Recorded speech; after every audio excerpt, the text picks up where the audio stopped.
Continuing with our Grand Prix recap, we are now moving to the Seniors Grand Prix final. Oh my God, guys, I couldn't find pairs free the long program anywhere. All of the usual places where I usually watch the Grand Prix and the Grand Prix final, this pair seems to have disappeared. Is this because of copyright infringement? Did anyone see the pairs long program? I didn't. So I'm going to start with the pairs because there's not much for me to talk about. I did see the short program, so I will talk about that, but I haven't seen the free program, so I really can't talk about it. Uh, the skating gods don't like me. Whenever I want something really, really badly to happen in skating, the skating gods like to be like, no, you can't have it. As you know, the only thing I wanted was for the one and only Queen Diana, Stiletto, Dudek, and Maxine Deschamps to win the Grand Prix final. I put it out there, I claimed it in the universe, and the universe was like, no, you can't have it. Okay, fine. Fine, skating gods, have it your way. I'm just going to put it out there for worlds. Let me have my happiness. But anyhow, in the short program, I had Leah Pereira and Trent Michaud. I had them on the podium. I had them in the bronze medal position. They had been so consistent the entire season. But this goes to show you again that mentality, that competitive mentality, that mindset that separates the champions from the winner. Because unfortunately for them, when it really counted, when it was time to throw down the short program, it was not, it just wasn't there. Unfortunately, it wasn't there. Um, I have to wait and see what they do in terms of Canadian national. Hopefully, they'll come back, they'll be stronger, they'll fight, and they'll get the job done. Unfortunately, this was not their outing, but hopefully, they'll come back stronger for nationals and make, well, they're definitely going to Worlds because who's Canada going to send? So they're definitely sending Leah Pereira and Trent Michaud. Again, this is a relatively new team that is gelling along. They've never had to compete at such a high level before. Even with Trent's previous partner, I don't think they ever made it to the Grand Prix final. Or I think they might have medaled at a Grand Prix, but I don't think they ever made it to the Grand Prix final. So for this being a brand new pair, for them to have made it to the Grand Prix final, I think that is definitely a confirmation of their potential and how much they've grown. Again, they have solid everything, a solid twist, a solid throw, solid side by side, solid jumps.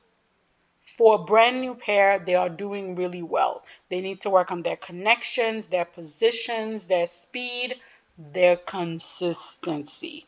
But all of these things will come in time. In fifth place was Rebecca Gallardi and Filippo Ambrosini. Those side by side jumps. They need to get themselves a jump specialist and they need to work on the side by side jump. Again, this is a pair that has a good twist, that has good throws. They excel in their lifts. They have difficult entry and difficult exit in their lifts. They have good air position. They're musical. They're connected to each other. But those side by side jumps, they have to. If they want to be on top of the podium, they have to. And then in fourth place, we had Maria Palova and Alexei Swinchikov. This pair is it's a business partnership. They are business partners. They are getting the job done. They are very efficient. They are very proficient. They do not move me. I do not respond to this team. They're I don't want to be mean, so I'm trying to watch what I say, but I think of them like I knew someone who used to love like the monster truck rallies. Love them. When I think of them, I think of like two monster truck. They're built solid and they're powerful. Not the most musical, not the most balletic, but they're solid and they're strong. They don't speak to me, but that is a preference, that is an aesthetic, that is a choice. There is nothing wrong with this team. There is just nothing about them that moves me. And then in third place, I don't know what happened. They were in second place after the short program. So in third place was Diana Stiletto Dudek and Maxine Deschamps. You guys know I wanted them to win this so badly. The short program wasn't bad. It wasn't bad. It just the throw was they were a little shaky. The side by side was a little shaky. The throw was a little shaky. Everything was just a little shaky. And then I don't know what happened in the free program because I didn't get a chance to see it, unfortunately, and I can't find any videos of it. I hope they did really good. I hope they do even better at nationals. I hope they get worlds. I'm really now praying to the skating gods who like to ignore me for Diana and Maxine to win world. And the reason why is because I've said it before. That story of Diana being the world champion, being 40 plus, being at the top of her game would do so much for figure skating. It would do so much for women's figure skating, for pairs figure skating. It would just be such a positive, uplifting story that I wanted.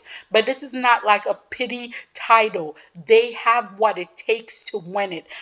No one has got the extension, the arch, the back, the position of Miss Diana in the air. When you put Miss Diana in the air, she is eating it and leaving no crumb. When the side by side are landed, the jumps are big, powerful, they cover ice. They've got girth to it. When you throw Miss Diana in a throw and she lands and she extends her free leg, it is a moment. They are musical, they are connected. And I'm sorry, I told you guys, I am crazy about their short program.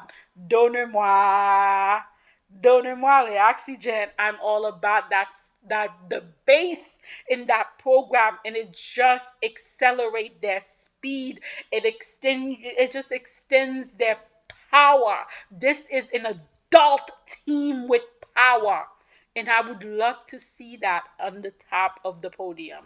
So a bronze medal here is not bad. Their first time, medaling on the Grand Prix final. This is not bad. This is not bad.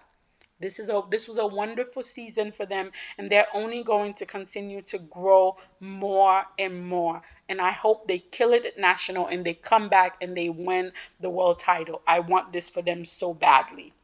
In second place, and I hear they had two clean programs. I didn't see the long program. I saw the short.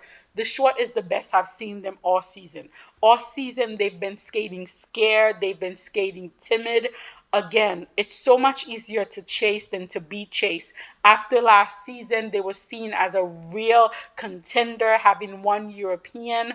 They became that European pair to chase, and they became a contender for a world medal.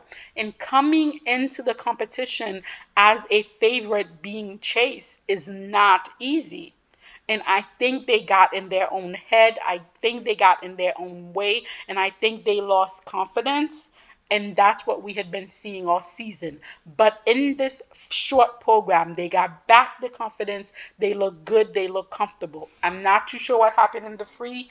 Hopefully, I'll get videos to watch it. But all in all, they managed to take a silver medal here. Now they're going to go back home for their nationals.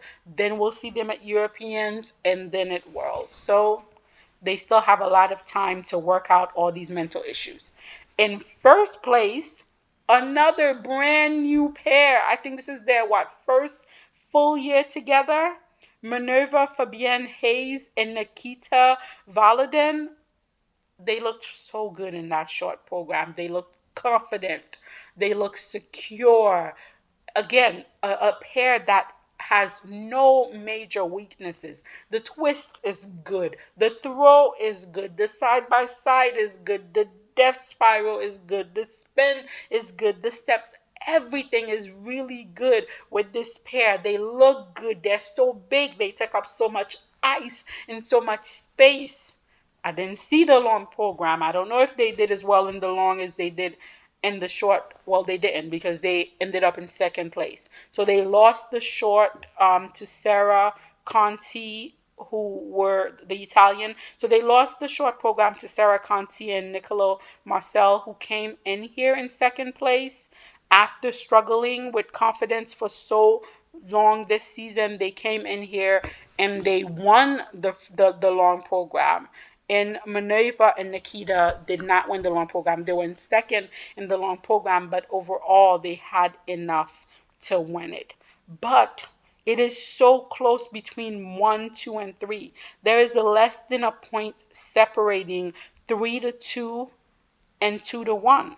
So again, it's wide open for Worlds, and I cannot wait to see it. I'm very sorry that I couldn't see the long program. Hopefully, some of the videos will be posted and I can see it. And then moving on to men. I knew men was going to upset me, but I'm surprised it didn't upset me as much as I thought it would. Um, starting off with the starting off with the short program. Again, this was a mixed bag for us where you had half of the men perfectly clean, half of the men made mistake. I'm starting off with Kevin Amos. That short program was beautiful. This was the cleanest and the best that I've seen him in a short program all season. He looked comfortable. He looked relaxed. I mean, his technical, you know, was a little, his technical scores were lower than the other competitors because he wasn't doing such difficult, technical program as the others. But in terms of skating skills, in terms of presentation, in terms of emotion, ice presence, we couldn't have asked anything else from Kevin in that short program. Unfortunately, the long program was a disaster. And unfortunately, this is becoming a pattern with Kevin where he has a good outing, a bad outing, a good long, a bad short.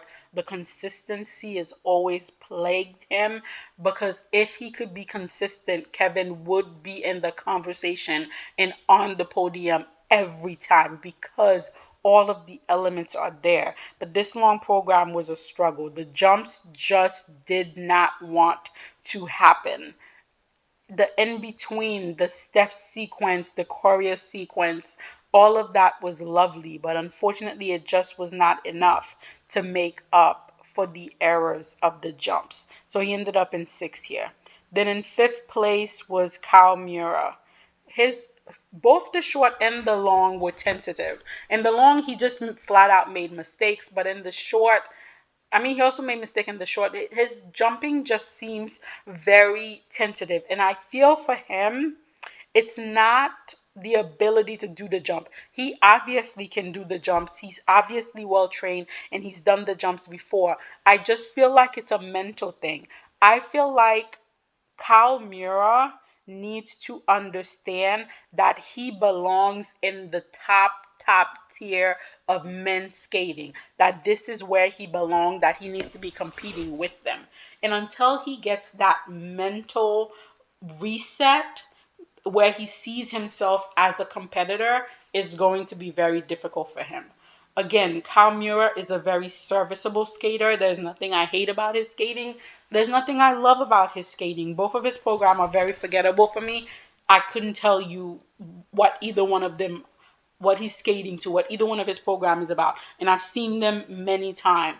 He's a good technician, good spin, good everything, but nothing wonderful. There's nothing to write home about Kyle Mura. And that's very sad because he's a very good skater. Hopefully they'll work on the packaging and he'll get better material. Then Adam, Sam, him, Fa. Oh, that short program. Again, Adam is another skater. The short program was just not his day. The jumps were not trying to be his friend. And he's another skater that I really, really like. That short program is so cool. And when Adam is on, he's one of the best in the world. He's beaten both of the best in the world. And when he is on, he is on a whole other level. That short program to me is one of his best programs to date. It's so easy, it's so cool. I love, the way he moves his body in it. But when he's not on, he's not on. He's another program. He's another skater. Adam Sion Hemfa is another skater that struggles with consistency. That I don't think he struggles with confidence, because when Adam steps on the ice, he steps on the ice with full confidence. So I don't think it's a confidence thing, but it is a consistency thing, because if Adam was consistent, the judges would go with him. In that long program, when he does the twist in the air, the audience just go, ah.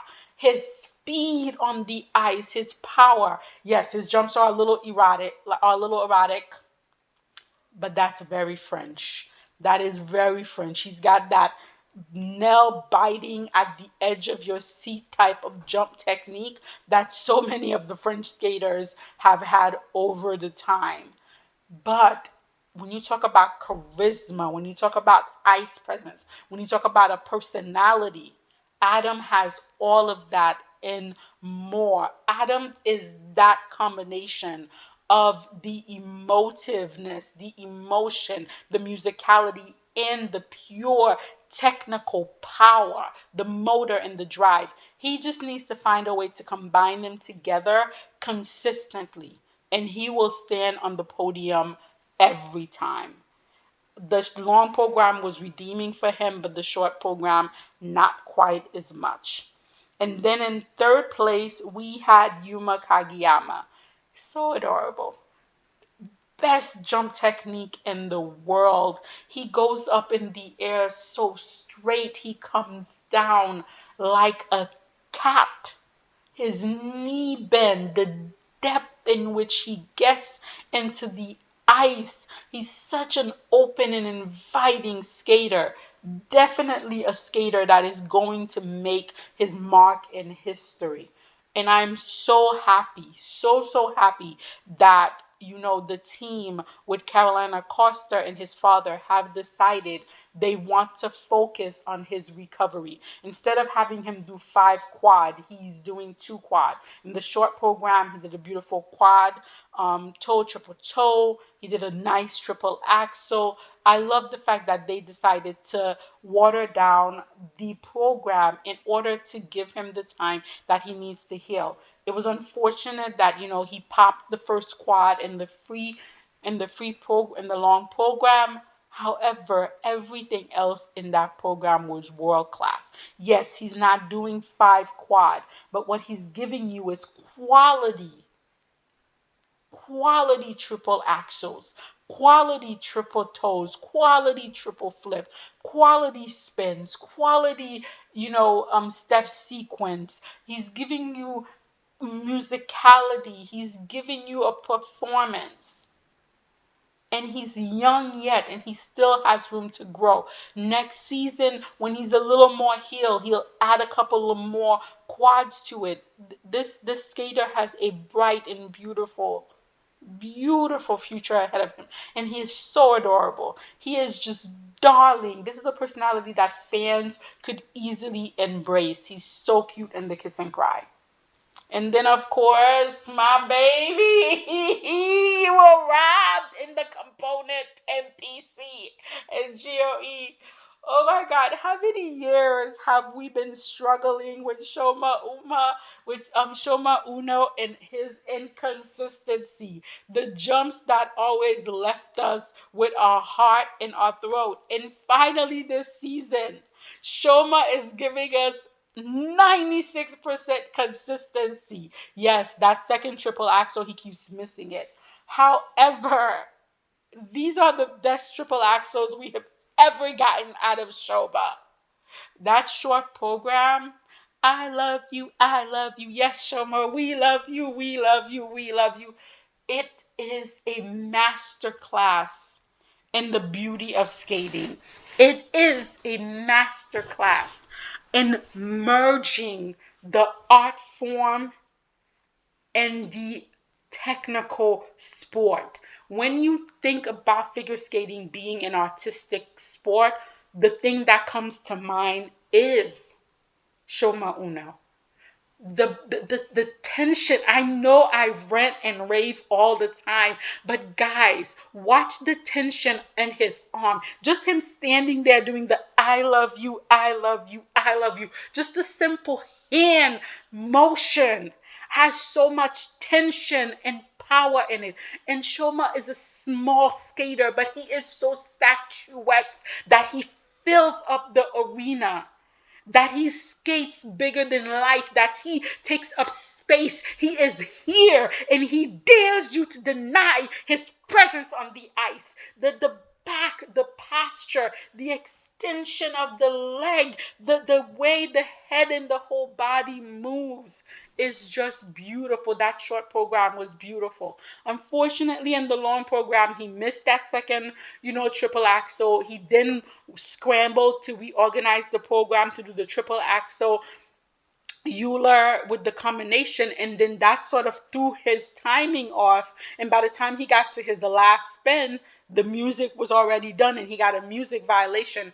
But even with all of that, that long program is so beautiful. And when we finally get Shoma to give us two clean program, a clean short program and a clean long program, oh, they will immediately go into my watch again figure skating playlist. To me, everything. Shoma is everything that I love when I think about skating. Shoma is who I think about. Absolutely exquisite. I don't even want to think about Shoma retiring yet because my heart will not be able to take it. Loved it. Loved him. I love you. I love you. Yes. Yes. Yes, Shoma. Yes, we do. And then the winner here was Ilya Malinin. I actually don't have a problem with Ilya Malinin winning because technically he was that good. First of all, he made history here by landing the quad axel in a short program. The first man to ever do it. Congratulations, Ilya. Well done. Well done. Beautiful quad axel.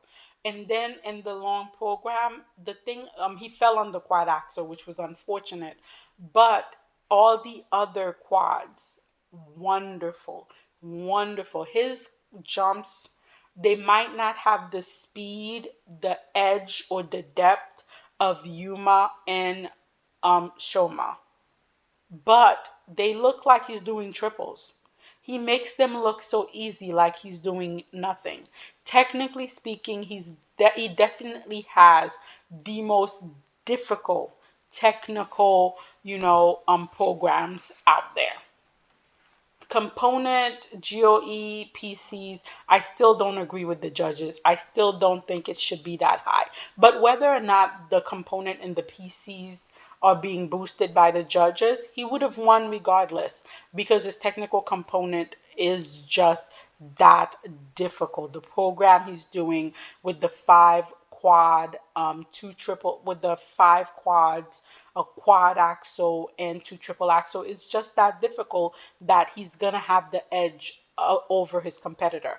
My whole problem is he's gonna have to keep that technical aspect up at all time because the second he slips, the second he pops a jump, the second he misses, a quad, he's going to be overtaken by Shoma, by Yuma, by Adam because they are more well-rounded skaters than he is because they have better skating skill, presentation, ice coverage. They're more musically, they're more emotive. So on the one hand, it's wonderful that he's so technically proficient. On the other hand, he now has to keep that proficiency at all time, because the minute he lets go of it, that's the end of him. But all in all, I was very happy with with this man's program. I felt like, even though I don't completely agree with some of the PC S scores and some of the GOE, the overall placement was very, very fair. Then we moved on to the ice dance. Ooh, naughty, naughty, naughty.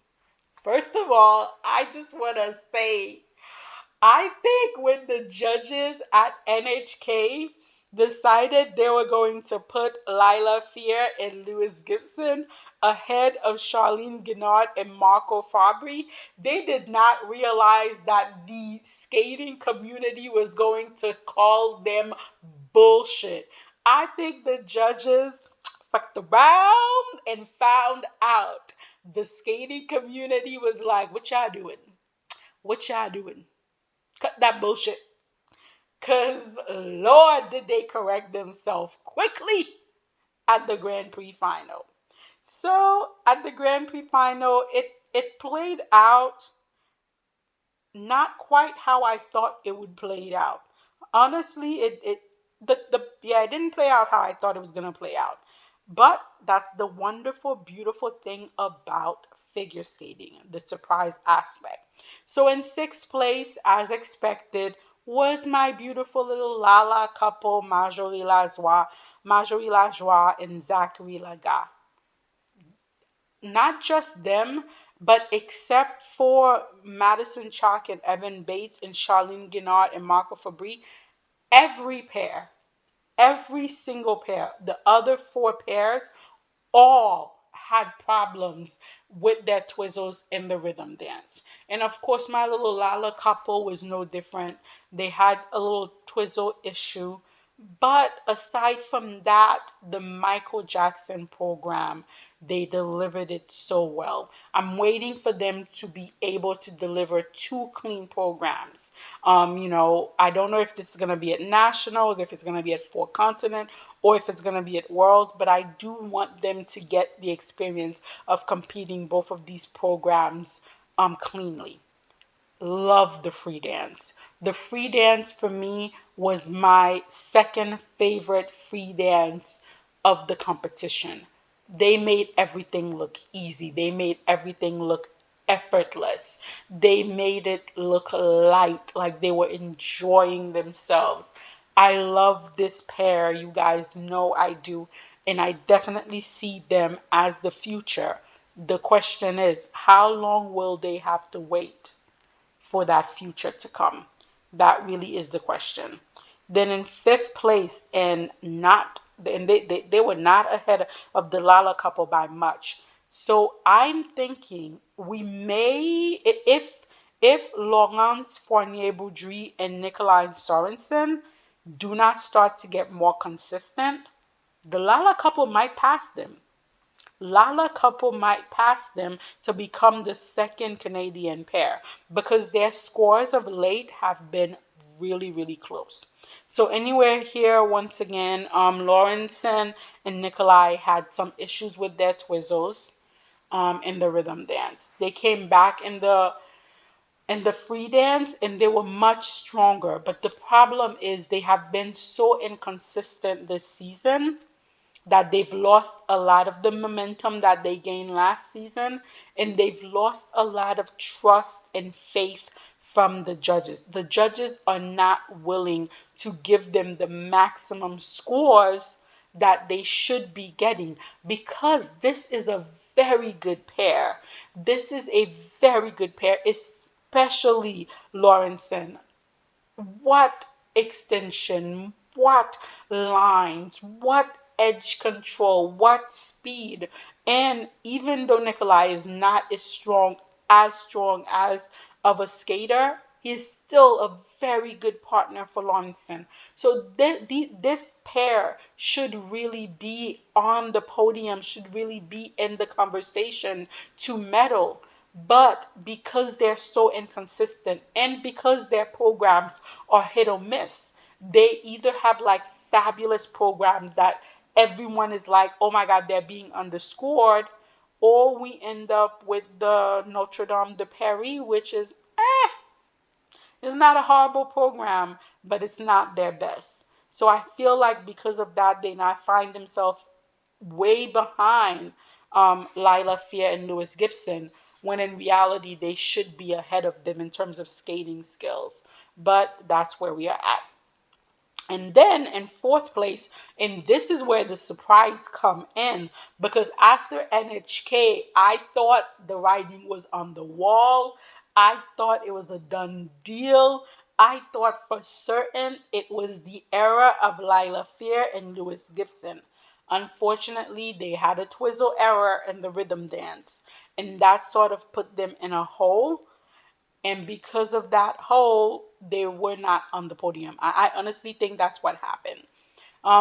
Their free dance, the Rocky free dance, again, this is a team that understands their strength. They understand what they're good at. They know what their weaknesses are, and they know what they're good at. And it's appealing to the audience. It's being that fan favorite. It's being that consistent team.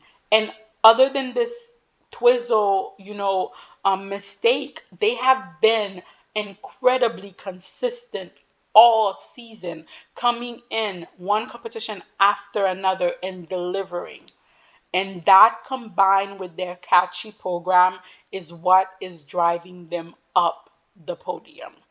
I don't love either of their programs this season, but they're a fan favorite, and the judges seem to be fully behind them. So I was expecting them to be on the podium earning that bronze medal, but they find themselves in fourth place. Pewter.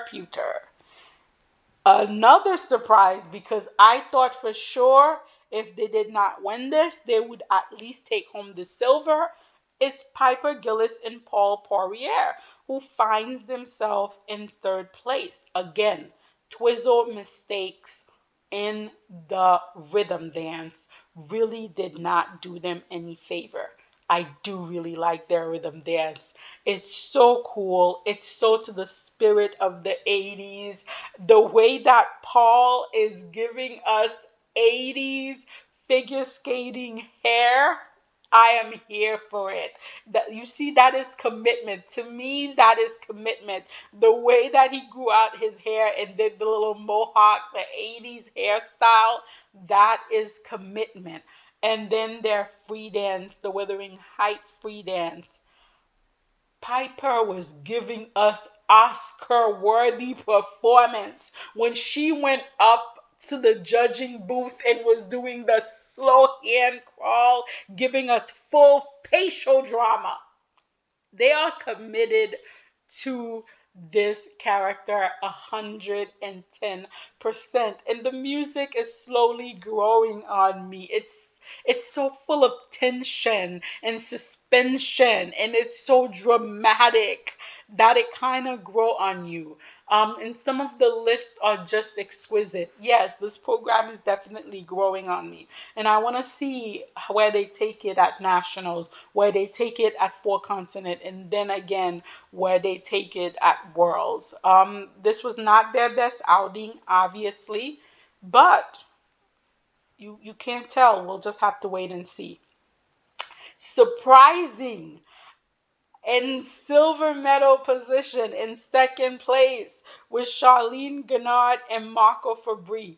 Barbara Fizzapoli must have told some people about themselves after NHK. Barbara must have sent some text messages, some emails, because the judges got themselves together. First of all, their rhythm dance, again, they are so committed to the concept of the 80s. And you could tell this is not a team that's probably comfortable with that concept, but yet at the same time, they are giving it 110%. Their twizzles, so clean, so fast. They have the best unison. They are probably the best technician in this competition competing right now in ice dance. Their speed, their ice coverage, their lifts, everything is so technically proficient, and they are actually growing as a pair. They're giving more to the audience, they're emoting more, their presence are being shown a little more.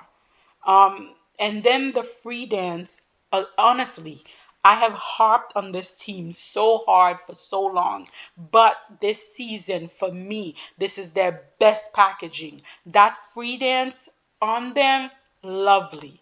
They're both, tall skaters. They look it. They look like they're taking up the space. They look like they're, connected with each other, which is something I haven't felt from them before. They look like they're listening to the music and they're skating with the music. And I really like that for him. I like both of these programs for them, and I'm really glad to see them getting rewarded by the judges for their proficiency, their skating skill, their edge control, their speed, the effortlessness of their lifts. To see the judges rewarding them for it, I'm very happy to see it. And now I feel a little more secure, a little more relief for them going into European. You never know, but I have a little more faith that things might turn out well. And then the winners here, Madison Chalk and Evan Bate. I don't love their rhythm dance, but I like it. I like it. And I've always said this, Madison Chalk and Evan Bates, they're the kind of pair that slowly grows as the season progresses. They always come off looking a little ratchet, a little rough around the edges, and then they smooth out the edges. They make this change here, they make that change here, and then eventually by the end of the season, they have something that you're like, okay, okay, I see where it was going. I see the vision now. And that is where they are in terms of these two programs. So the rhythm dance, they're constructing it, they're reworking it, they're getting it to be 100%. The free dance, I love. I love.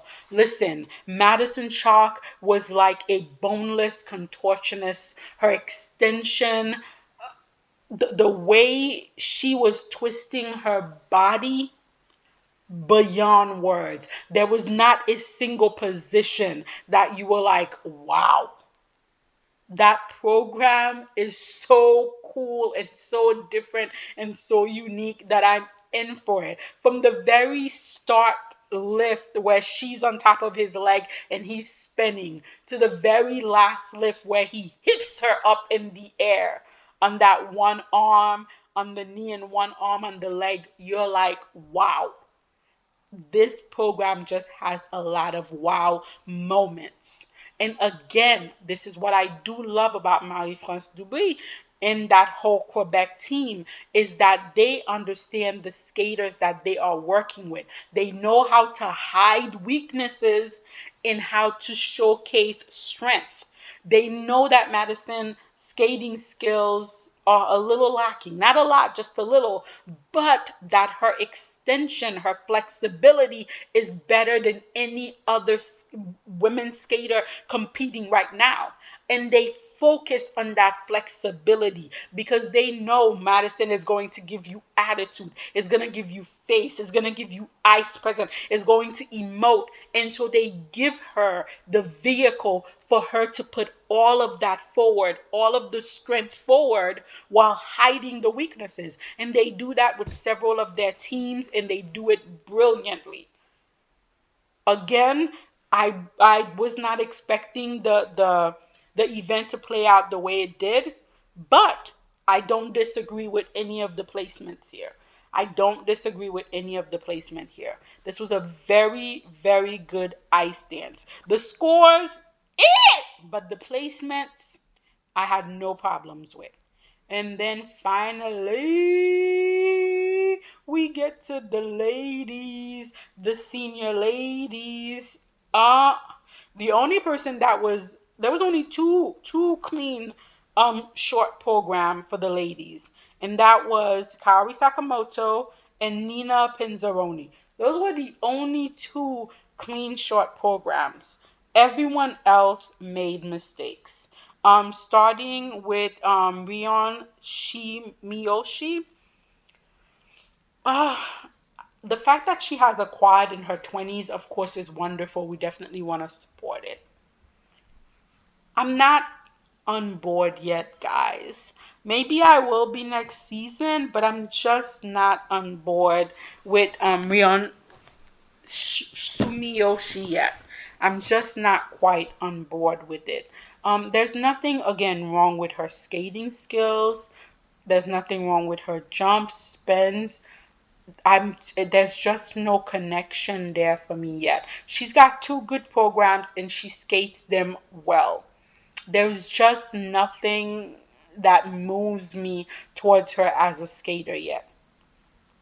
Then in fifth place we had Isabel Lovido. The short program was very difficult for Isabel. The double axel didn't work out. Her planned triple combination didn't work out, so she then had to add a double toe to her triple. She had to rearrange her program. Uh, but she did come back in the free program and she fought. And guys, you know I'm shallow. I'm incredibly shallow. If you didn't know that, I'm incredibly shallow. They changed that grandma drape nightmare of a dress in the long program into this beautiful, simple black dress. Immediately, plus 10. Immediately. Just the simple changing of the dress, immediately plus 10 for me. The jumps are still problematic, but what can we do? They're not hiring a jump technician to help her fix it. So the jumps are still problematic. They were very problematic in the short program, less so in the long program. We know what the issues are. The issues with Isabel Lovido is the jumps.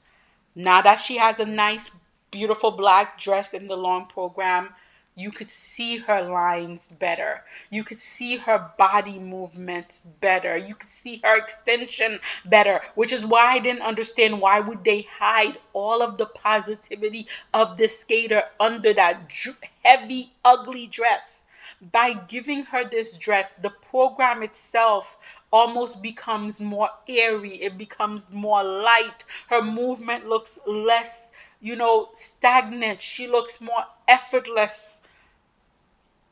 There is so much positive about Isabel as a skater that I desperately wish they would fix her jump technique, because watching her jump is truly unpleasant. Her jump technique is truly horrendous, and that is so sad because everything else, her position, her line, her ice presence, she's adorable in the kiss and cry. She could do so much for US women figure skating if not for that jump technique, which is just oi. But everything else is just lovely. I'm really happy, she didn't let the short program completely overtake her. She came back, she fought. I think that's definitely a sign of maturity. That's definitely a sign of growth. And it's definitely good to see. And then in fourth place, she was in second place. I mean, she was in third place after the short program, very close to getting a medal, was Nina Penzaroni. I the short program was really nice. She kept it together, didn't let the pressure get to her, delivered all of her elements cleanly. Then she found herself in third place. And there you go again, because it is a lot easier to chase than to be chased. Finding herself in that, third place. When she came into the long program, she was tentative, she was scared. Her mind got in the way of her body, and the jumps that should have just came to her effortlessly, you saw her struggle to get out. You saw the tightness. The speed was not what it was at some of her other competition. The edge was a little dull. She wasn't giving you full body presentation. She wasn't emoting in her face because she was so stressed about trying to stay on that podium. And unfortunately, because of that, she ended up off the podium. But again, this is a 17-year-old skater. This is her first time, winning two Grand Prix medal, making the Grand Prix final. This is her first time being on the international circuit at this level. So it's completely understandable for her. Truly, in every sense of the word, this is a learning experience. She's gonna take this and she's gonna grow from it. And the next time she's in that same situation, she's gonna be able to push through and fight through. Then in third place, ugh, was Hana Yoshida. Hana has yet to skate two clean programs this season. She could have easily won the second place, the silver medal here because it was so close, but because of her short program, she went for the triple axel in the short program. It didn't work out. Then her triple triple combination, plop, down she went, and that put her in a 13-point hole that she didn't have to dig herself out of it. And this is not the first time where Hannah did not do well in the short program and had to come back fighting in the long program. If Hannah Yoshida, if Hannah Yoshida can do two clean programs, she becomes a contender. That short program like with the isolation of the chest, for me, she has probably got the best short program of the women competing in seniors right now. For me, hands down, one of the best short program. It's different, it's unique. The movements are so smooth and cool. Hannah is committed to it 100%. There's no clutter, there's no heaviness, there's no packing of the program just for the sake of adding an extra element. Every element has purpose, and Hannah has the skating skills, the jump, and the projectability to do it. She's able to open up to us as the audience. Everything is there except for the consistency and the cleanliness.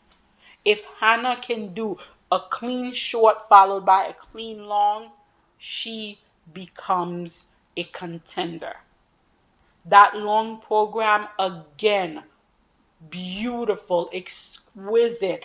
The movement, the jumps and the spins and the step sequence, all to the music, the attention that is being paid to the detail, the fact that Hannah is not trying to let any single movement get away from her. She is doing the program in its complete form, the way the choreographer gave it to her, and yet do it in a way that's not heavy is wonderful. This is a skater with everything, with the complete package except for consistency. And without consistency, you may be a winner, but it'll be very hard to be a champion. That is what they need to work on. Consistency in both the short and long program. I cannot wait to see that happen. And then in second place was Luna Hendricks. Luna has probably my least favorite two programs of the season. The short program is not bad, but I think it's a degraded version of the short program she had last season. The long program I absolutely dislike. Unlike unlike Isabella Vito, she did not listen to me. She still has that DIY $25 bling wrap dress that I just, oh Lord, no. And then the program itself, to me, it's empty. It's a lot of smoke break and hand movement. And yeah. I think Luna has some really good aspects to her. First of all, she's committed. Whatever program you give to Luna Hendricks, she will be committed to it 100%. She is 100% committed to these two programs, and she always goes at it. The flip in the short program didn't quite work out for her, a little step out. Again, in the long program, the flip was problematic. But her jumps are looking better. Her jumps are looking stronger. She's not, pre-rotating or under-rotating a lot like some of the other skaters. Technically, she's there. I just think Luna is worth much better material. I feel like with better material, Luna can really come into her own and be a world-class skater. Again, Luna is that skater that could be what the ISU need, what needs to propel figure skating. She's pretty, she's fun, you know, she's easy to relate to. If she could be consistent and could be winning, the fandom will build itself up. But they need to give her better material. They need to package her better. Whatever is going on with her team, I seriously hope they decide to change direction next season and not stick with the same path. Because it's really not giving her 100% of the tools that she needs to be the world number one woman. And then the winner here, Miss Kaori Sakamoto. First of all, I know a lot of people don't really like the softer side of Kaori, but I love it. I love it. Why? Because I love when skaters decide they want to grow. I love when skaters decide they want to try something new, they want to think outside the box. I love to see that. And that for me is what Kaori is trying. She's trying to grow, she's trying something different, and I love it. That free dance, effortless. The jumps, effortless. The spin, effortless. Her speed, the girthiness of her jump. And I love how, the commentators want to act like Kaori's big jump in her speed is something she now all suddenly discovered. As if Kaori hasn't always been one of the fastest skaters, one of the highest jumping skaters out there, but except she was getting buried by the Iteri 10-point bonus. I love the fact that people want to act like this is brand new. Please, can we stop the BS? But that short program was effortless. The long program was really good, except for that flip jump that got away from her. Everything else was really good. Her jumps are looking superb. That double axel, give me that double axel over a quad anytime. It is huge in the air. It covers so much ice. And then she lands and she holds that edge forever. Her jumps, the Lutz, the Sow, she does still have some edge problems, but she's working on it. Her presentation, her emotiveness. These may not be the two best programs she's ever had, but she is working them. I always say Kaori is the kind of skater, you give her two programs, the programs skate her at the beginning of the season, but towards the end of the season, she begins to skate her program. And I feel like she's still trying to fine tune her programs, especially the long program. She's not quite where we want her to be 100%, but it's a work in progress. Again, I did not disagree with the placements overall for the women. Yes, I might have had Hana Yoshida ahead of Luna Hendricks, but good God, the point difference is 2/10. Like it's 2 or 3.16, 2 or 3.36. It's splitting hair. It is literally splitting hair. And again, Hannah needs to stop bombing one of her programs. She needs to get two clean programs. But otherwise, I was perfectly happy with what happened here in terms of the placement. Thought the ladies did really, really well. It wasn't perfect, but they did the best they could, and women is becoming stronger as a discipline, and I'm very happy to see it. Overall, the Grand Prix final did not make me too upset. I was not too disappointed. I did not feel the need to let Miss Petty Betty out and tell people off, which is always a good thing. All in all, I truly enjoy this Grand Prix final. But let me know in the comments below, what are your thoughts? Did you get the placement right? I did not get my placement 100% right. But how about you guys? How did you do in your placement? Let me know in the comments.